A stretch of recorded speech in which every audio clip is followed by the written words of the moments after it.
Hi everybody, hope you're doing well. My name is Saajid, welcome back to my channel. Today's video is the first video in what I intend to be a series. As I read books that are set in Trinidad by Trinidadian authors, I want to keep logging them. Like, I want to have a place where I could go back and see like every single Trinidadian book that I've read. And I figured there's no other better place to do it than this channel, right? For this list, I specifically wanted to highlight every single book that I read that is about a Trinidadian character. I'll start off with the only two YA books that I've ever read that are set in Trinidad. The first of which is The Beast of Cuyo by Kevin Jared Hussein. This is kind of like a suspensey, sort of thrillery mystery young adult novel that is set in a rural community in central Trinidad.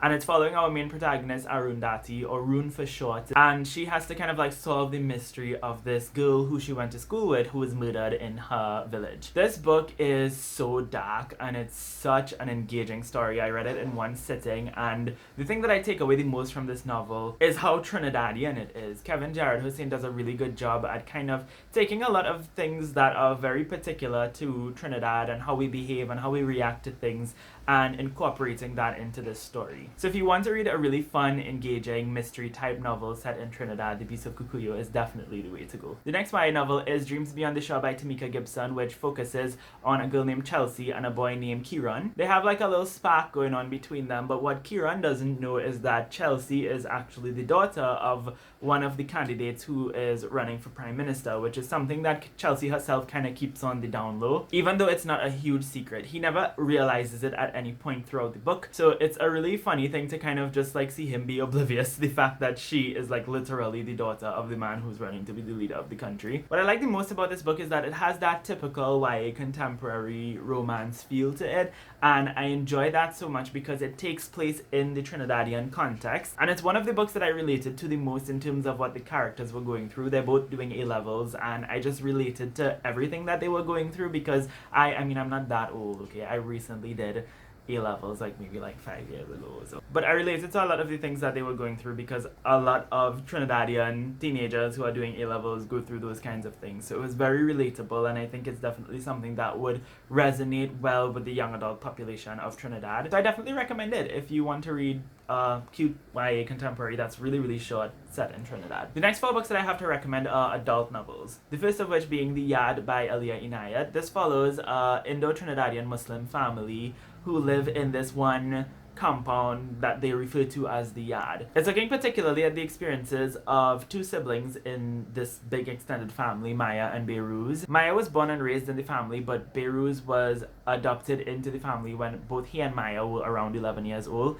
and it's following them over the course of like around 30 or 40 years or so, and they're very complicated relationship, to say the least. It's a really interesting exploration of family and culture and religion and how all of that intersect to just make people's lives unnecessarily complicated. But what I really took away from this book was the setting. It's set in an extended family community, which is very similar to the kind of community that I grew up in. So to see a family dynamic that is so close to home, literally and otherwise, represented in this book was really, really cool for me to read about. The next book that I would recommend is Anna in Between by Elizabeth Nunez. Funnily enough, this is the first ever book that I've read set in Trinidad, like completely cover to cover. There were tons that I was supposed to read in secondary school but I never finished, but this is the first one that I read like from cover to cover and really, really enjoyed it. It's an interesting story. There's not much going on. It's very character driven, and it focuses primarily on this woman who comes home to her parents after living in the States for about 20 years or so. She comes to visit, which is usual for her. She usually visits during the summer and whatnot, but this time around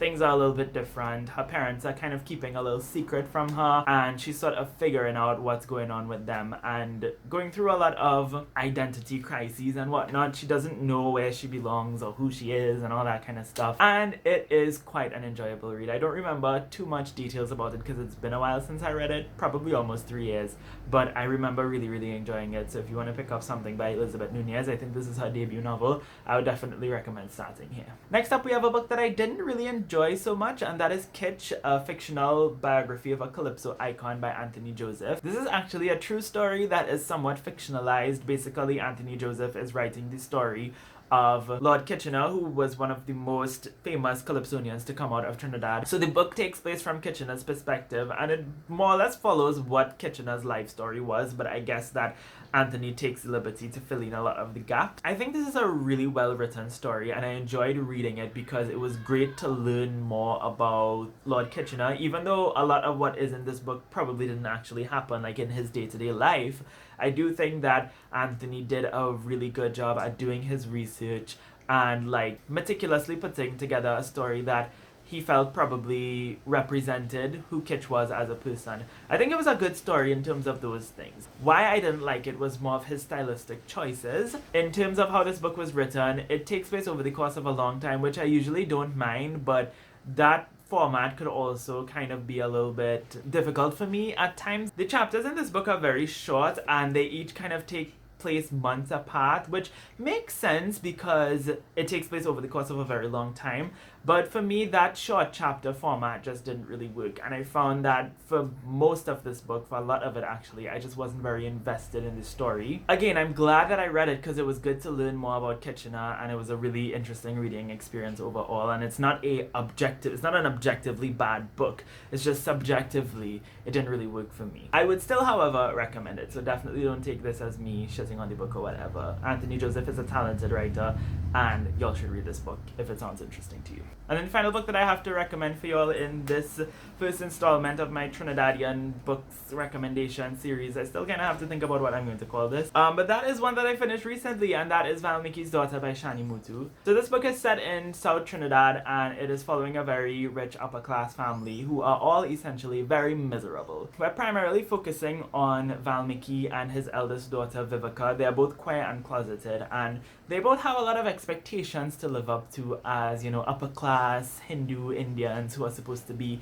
the embodiment of respectability. So because of that, they have to contend with repressing who they really are on the inside to perform for those on the outside. And it's really a story about not living the authentic life that you are meant to live, whatever that means. And I really, really loved it. It's so well written, the story was very engaging, the characters were very engaging and interesting to read about. I didn't like any of them. I think I maybe liked Vivica. She's probably the only character who I really, really liked. And then there was this other character named Anik who I thought was also kind of okay. The rest of them were annoying. I didn't really like them. I didn't like Valmiki. I didn't like his wife. I didn't like the other sister. They were all really irritating characters, but fascinating. They were fascinating to read about and very interesting to learn about. Shani Mutu is definitely an author I'm going to be reading more from. I know that a lot of people really like her books, and people always talk about how great her books are, so it's about time that I finally get into her stuff. So there you have it. Those are the first 6 books in this series that I would be recommending, or rather not so much recommending but just talking about. I just really want to have a place where I could go to look at all of the Trinidadian books that I've read. So that's going to be it for this video. In the comments down below, I'd love to know if you've read any of these books, if you have any thoughts on them. Thank you all ever so much for watching. I hope you have a lovely, lovely day, and until next time, inshallah, keep reading.